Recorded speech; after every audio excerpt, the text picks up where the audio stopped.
ನಮಸ್ಕಾರ ಎಲ್ಲರಿಗೂ. ಇವತ್ತು ನಾವು ರಾಗಿ ಅಂಬ್ಲಿ ಮಾಡಿ ತೋರ್ಸತ್ತೀವ್ರಿ. ರಾಗಿ ಅಂಬ್ಲಿ ಆರೋಗ್ಯಕ್ಕೆ ಭಾಳ ಒಳ್ಳೇದಂತ ನಿಮಗೂ ಎಲ್ಲರಿಗೂ ಗೊತ್ತೈತಿ. ಅದಕ್ಕೆ ನಾವು ಇವತ್ತು ರಾಗಿ ಅಂಬ್ಲಿ ಮಾಡಿ ತೋರ್ಸತ್ತೀವ್ರಿ.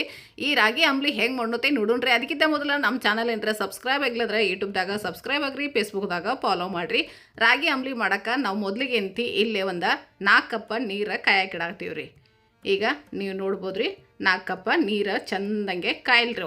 ಅನ್ಕದಕ್ಕೆ ನಾವು ಇಲ್ಲಿ ರಾಗಿ ಹಿಟ್ಟು ಚಾನ್ಸ್ಕೊಂಡ್ರಿ. ಇಲ್ಲಿ 1/3 ಕಪ್ ಆಗುವಷ್ಟು ನಾವು ರಾಗಿ ಹಿಟ್ಟು ತೊಗೊಳತ್ತೀವಿ. ನೀವು ಅಂಬ್ಲಿ ಹೆಚ್ಚು ಮಾಡೋರಿದ್ರಂದ್ರೆ ರಾಗಿ ಹಿಟ್ಟು ಹೆಚ್ಚು ತಗೋರಿ. ಈಗ ಅದನ್ನ ಒಂದು ಪಾತ್ರೆದಾಗ ಹಾಕಿ ಅದಕ್ಕೊಂದು 2 ಕಪ್ ನೀರು ಹಾಕೊಂಡ್ರಿ. 2 ಕಪ್ ನೀರು ಹಾಕಿ ಹಿಟ್ಟು ಗಂಟು ಉಳಿಲ್ದಂಗೆ ಅದನ್ನು ಹಿಟ್ಟು ಚಂದಂಗೆ ಮಿಕ್ಸ್ ಮಾಡ್ಕೊರಿ. ಹಿಂಗೆ ಮಿಕ್ಸ್ ಮಾಡ್ಕೊಂಡ್ರಿ ಅಂದ್ರೆ ರಾಗಿ ಅಂಬ್ಲಿ ಮಾಡುವಾಗ ಅದು ಗಂಟ ಆಗಂಗಿಲ್ಲ ರೀ. ಆಮೇಲೆ ನೀರು ಕಾಯ್ತಿದ್ರಲ್ಲ, ಅದಕ್ಕೆ ಕುದಿ ನೀರಿಗೆ ಹೋಗಿ ಒಂದು ಸ್ವಲ್ಪ ಉಪ್ಪು ಎಟ್ಬೇಕು ನೋಡಿ, ರುಚಿಗೆ ತಕ್ಕಷ್ಟ ಉಪ್ಪು ಹಾಕ್ರಿ. ಕಂಬಿದ್ರೆ ಮತ್ತು ಆಮೇಲೆ ಹಾಕ್ರಿ. ಆಮೇಲೆ ಇದೇ ಏನು ಹಿಟ್ಟು ಕಲಿಸಿಟ್ಟಿರಲಿ ಅಂತಂದು ಇದ್ರೊಳಗೆ ಹಾಕಿ ಒಂದು ಚಮಚಲೆ ಈ ಕಡೆ ಮಿಕ್ಸ್ ಮಾಡ್ಕೊತ ಅದನ್ನ ಹಿಟ್ಟು ಸುರಿವಿ ಚಂದಂಗೆ ತಿರುವಾಡ್ರಿ. ಇದು ಆಮ್ಲಿ 1-3 ಕುದಿ ಬರ್ಬೇಕ್ರಿ. 3 ಕುದಿ ಹಿಂಗೆ ಬತ್ತಂದ್ರೆ ಆಮ್ಲಿ ಚಂದಂಗೆ ಕುದ್ದತ್ತೆ ಅರ್ಥ. ನೀವು ಎಷ್ಟು ಚಂದಂಗೆ ಆಮ್ಲಿ ಕುದಿಸ್ತಿರ್ಲ ರೀ, ಇದನ್ನು 3 ದಿನ 4 ದಿನ ಇಟ್ಟು ತಂಪು ಮಾಡಿ ಕುಡಿದ್ರು ಆಮ್ಲಿ ಕೆಡಂಗಿಲ್ಲ ರೀ. ಚಂದಂಗೆ ಆಮ್ಲಿ ಕುದಿಲಿಲ್ಲತ್ತಂದ್ರೆ ಆಮ್ಲಿ ಜಲ್ದಿ ಹಾಳಾಕತ್ರಿ. ಈಗ ನೋಡಿರಿ 3 ಕುದಿ ಬಂದು ಆನಂತರ ನಾವು ಕೆಳಗೆ ಇಳಿಸಿಟ್ಟಿವ್ರಿ. ಇದು ತಂಪಾಗ್ಬೇಕ್ರಿ. ಇದು ತಂಪಾಗೋದಕ್ಕೆ ನಾವು ಈ ಕಡೆ ಮಜ್ಜಿಗೆ ಮಾಡೋಣ್ರಿ. ಒಂದು ಕಪ್ ಮೊಸರು ಹಾಕೊಂಡಿದ್ದೀವಿ.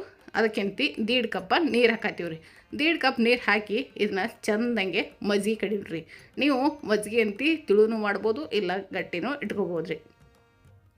ಈಗ ನೋಡ್ರಿ, ನಾವು ಮಜ್ಜಿಗೆ ಎಲ್ಲ ಚಂದಂಗೆ ಕಡಿಯತ್ತೀವಿ. ಹಿಂಗೆ ಕಡಿಯಾಕತ್ತಾನ ಸಣ್ಣ ಮಕ್ಕಳಿಗೆ ಪೈಲದವರೆಲ್ಲ ಏನು ಹೇಳ್ತೀರಿ, ಸರ್ಕ್ ಬರ್ಕ್ ಸಂಗವ ಮಜ್ಜಿಗೆ ಕಡಿ ನಿಂಗವ ಅಂತೀರಿ. ನೆನಪೈತಿಲ್ಲ ರೀ ನಿಮಗೆ. ಈಗ ನಾವು ಈ ಕಡೆ ಮಜ್ಜಿಗೆ ಕಡದಿಟ್ಟ ನಂತರ ಒಂದು ಕಾರು ಕಲ್ಲಾಗ ಜೀರಿಗೆ ಹಾಕ್ತೀವಿ ರೀ. ಸ್ವಲ್ಪ ಜೀರಿಗೆ ಹಾಕಿ ಚಂದಂಗೆ ಅದನ್ನು ಪುಡಿ ಮಾಡಿ ತಗೋರಿ. ಅದೇನು ದಮ್ ಹಿಂಗೆ ಪುಡಿ ಮಾಡಿದ್ರು ನಡಿತೈತೆ ರೀ. ಜೀರಿಗೆ ಪುಡಿ ಅಂಬ್ಲಿಗೆ ಹಾಕೋದ್ರಿಂದ ಟೇಸ್ಟ್ ಭಾರಿ ಹಾಕತ್ರಿ. ಆ ನಂತರ ಇದ ಕಲ್ಲಾಗ ನಾವು ಒಂದು 5-6 ಬೆಳ್ಳುಳ್ಳಿ ಹೆಸರು ಹಾಕಿ ಜಜ್ಜಾತೀವಿ ರೀ. ಬೆಳ್ಳುಳ್ಳಿ ನಿಮಗೆ ಬ್ಯಾಡ ಅಂದ್ರೆ ನೀವು ಬೆಳ್ಳುಳ್ಳಿ ಸ್ಕಿಪ್ ಮಾಡಿರಿ, ನಡಿತೈತೆ ರೀ. ಬೆಳ್ಳುಳ್ಳಿ ಹಾಕೋದ್ರಿಂದನೂ ಟೇಸ್ಟ್ ಚಲೋನ ಬರ್ತೈತೆ ರೀ ಅಂಬ್ಲಿಗೆ. ಅದಕ್ಕೆ ನಾವು ಬೆಳ್ಳುಳ್ಳಿ ಹಾಕತ್ತಿದ್ದೀವಿ. ಈಗ ಬೆಳ್ಳುಳ್ಳಿ ಜಜ್ಜಿ ತಂದು ಅಂಬ್ಲಿ ತಣ್ಣಗಾಗೈತ್ರಿ, ಅದ್ರಾಗ ಹಾಕೊಂಡ್ರಿ. ಆ ನಂತರ ಜೀರಿಗೆ ಏನು ಪುಡಿ ಮಾಡಿಟ್ಟಿದ್ರಲ್ಲ, ಆ ಜೀರಿಗೆ ಪುಡಿ ಮಾಡಿದ್ದೂ ಇದ್ರಾಗ ಸೇರ್ಸುಣ್ರಿ. ಈಗ ನೋಡ್ರಿ, ಮಜ್ಜಿಗೆ ಮಾಡಿಟ್ಟಿದ್ದೀವಿ. ಅವ್ನ ಮಜ್ಜಿಗೆ ಎಲ್ಲನೂ ತಂದು ಇದ್ರಾಗ ಹಾಕೊಂಡ್ರಿ. ಹಾಕಿ ಅದನ್ನು ಅಂಬ್ಲಿಯಲ್ಲೇ ಚಂದಂಗೆ ಮಿಕ್ಸ್ ಕೊಡ್ರಿ.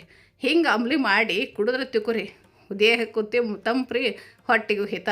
ಅಷ್ಟು ಭಾರಿ ಮಸ್ತ್ ಅಂದ್ರೆ ಮಸ್ತ್ ಇರ್ತೈತಿ. ಅದು ಈ ಬಿಸ್ಲಾಗ ತಂಪು ಮಾಡಿ ಕುಡಿದ್ರೆ ಭಾಳ ಅಂದ್ರೆ ಭಾಳ ಮಸ್ತ್ ಅನಿಸ್ತೈತಿ. ಊಟನ ಬ್ಯಾಡ ಅನಿಸ್ತೈತಿ ನೋಡ್ರಿ, ಅಷ್ಟು ಮಸ್ತ್ ಇರ್ತೈತಿ. ನೀವು ಇದಕ್ಕೆ ಉಳ್ಳಾಗಡ್ಡಿ ಬೇಕು, ಕೊತ್ತಂಬರಿ ಬೇಕಂದ್ರೆ ಹಾಕ್ಬೋದ್ರಿ. ಇಲ್ಲ ಹಿಂಗನ ಇಷ್ಟನ ಕುಡಿಬೋದ್ರಿ. ಉಪ್ಪು ನಮ್ಗೆ ಇಲ್ಲಿ ಕಂಬಿದ್ದಿದ್ದು ಮತ್ತೊಂದು ಸ್ವಲ್ಪ ಉಪ್ಪು ಹಾಕಿದ್ದೀವಿ. ನೀವು ಬೇಕಂದ್ರೆ ಉಪ್ಪು ಚೆಕ್ ಮಾಡಿ ಮತ್ತಟ್ಟ ಬೇಕಾದ್ರೆ ಹಾಕ್ರಿ. ಇಲ್ಲ ಅಂತಂದ್ರೆ ನೀವು ಉಪ್ಪು ಅಟ್ಟ ಸಾಕಂದ್ರೆ ಬಿಡ್ಬೋದ್ರಿ. ಆನಂತರ ನಾವು ಅದಕ್ಕೆ ಕೊತ್ತಂಬರಿ ಹಾಕಿದ್ದೀವಿ ರೀ. ಕೊತ್ತಂಬರಿ ಮತ್ತು ಉಳ್ಳಾಗಡ್ಡಿ ನಿಮ್ಗೆ ಬೇಕಂದ್ರೆ ಅಷ್ಟೇ ಹಾಕ್ರಿ, ಬ್ಯಾಡಂದ್ರೆ ಜೀರಿಗೆ ಬೆಳ್ಳುಳ್ಳಿ ಉಪ್ಪು ಅಷ್ಟೇ ಸಾಕಾಗ್ತದೆ ರೀ. ಈಗ ನೋಡ್ರಿ, ಅಂಬ್ಲಿ ಎಲ್ಲ ಸರ್ವ್ ಮಾಡಿವು. ಇದಕ್ಕೆ ಮ್ಯಾಲೆ ನಾವು ಇಲ್ಲಿ ಉಳ್ಳಾಗಡ್ಡಿ ಹಾಕತ್ತೀವಿ ರೀ. ಉಳ್ಳಾಗಡ್ಡಿ ಅಂದ್ರೆ ಹಸಿ ಈರುಳ್ಳಿ ರೀ, ಅಂದ್ರೆ ಕಟ್ ಮಾಡಿದ್ದೀವಿ ಈರುಳ್ಳಿ ಇರ್ದವಲ್ಲ ಅವನ್ನ ಹಾಕತ್ತೀವಿ. ಆಮೇಲೆ ಕೊತ್ತಂಬರಿ ಸ್ವಲ್ಪ ಹಾಕಿದ್ದೀವಿ. ಹಿಂಗೆ ಗಾರ್ನಿಷ್ ಮಾಡಿ ಕುಡಿಯೋಕೆ ಕೊಟ್ರೆ ಮನೆಗೆ ಯಾರೇ ಬಂದಿವ್ರೂ ಭಾಳ ಇಷ್ಟಪಟ್ಟು ಕುಡಿತಾರೆ ರೀ.